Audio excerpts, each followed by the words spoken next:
Hello မင်္ဂလာပါတင်းကြီးပေါင်းခြင်းအားလုံးကိုကြက်မှခြင်းစိတ်ချမ်းသာခြင်းပြုကြပါစေဘဝမှာကျွန်တော်တို့တွေပျော်ရွှင်ရွှင်နဲ့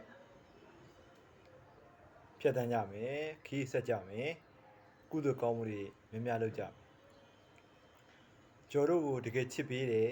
သူတို့တကယ်ဂရုစိုက်ပေးတယ်သူတို့တကယ်ကိုနားလည်ပေးတယ်ပေါင်းတဲ့မိတ်ဆွေတွေကိုသူတို့ပို့ပြီးတော့တန်ဖိုးထားမယ်မလိုလားတဲ့အမိုက်တွေကိုခေါင်းထဲကိုမထည့်ရဘဲနဲ့ထုတ်တင်တာထုတ်ပြစ်တင်တာပြစ်ရှော့တင်တာရှော့ရကျွန်တော်ချိန်ကြမှာကျွန်တော်တို့တွေအဲ့ဟာတွေကိုကျွန်တော်ပြန်နေတွေးတန်းတနေကျွန်တော်တို့ဘဝကူးကောင်းမှာမဟုတ်ဘူးလေဟုတ်တယ်မလား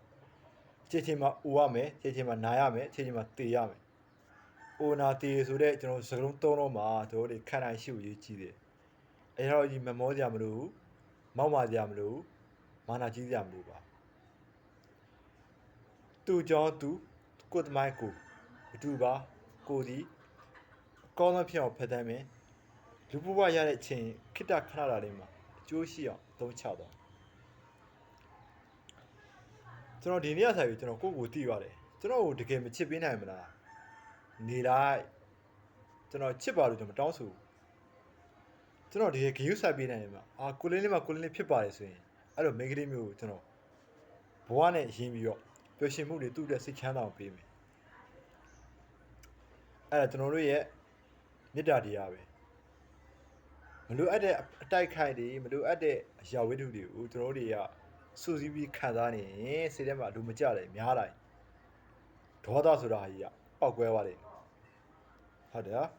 အဲ့အတွက်ကျွန်တော်တို့တကယ်ချစ်ပေးနိုင်တဲ့လူဆိုရင်ပျော်ရွှင်မှုတွေအားလုံးပေးမယ်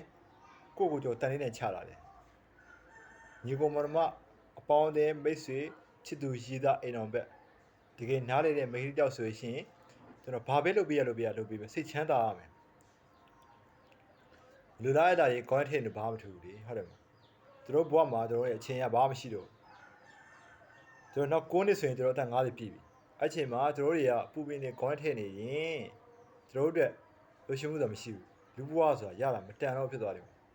တန်အောင်လို့ကြိုးစားရမယ်ကုသိုလ်ကောင်းများများလုပ်ရမယ်နော်ဟာဒီမှာလိုအပ်နေတဲ့ခက်ခဲရလေးကိုကူညီပေးရမယ်ဆော့ရှော့ပေးရမယ်ဖိမပေးရမယ်ကျွန်တော်ကိုတော်တော်စဉ်းစားနေတယ်ကျွန်တော်တို့က cycle သမားလားမသိဘူးတွေးတွေအတွေးတွေအများကြီးထွက်လာတယ်ဒါပေမဲ့အကောင်းဆုံးတွေးတွေဖြစ်တယ်လို့အစိုးရလည်းပါလာတယ်နောက်ဆုံးမှာဝေခွန်းပိုင်းခြားခွဲခြားခွင့်ရတော့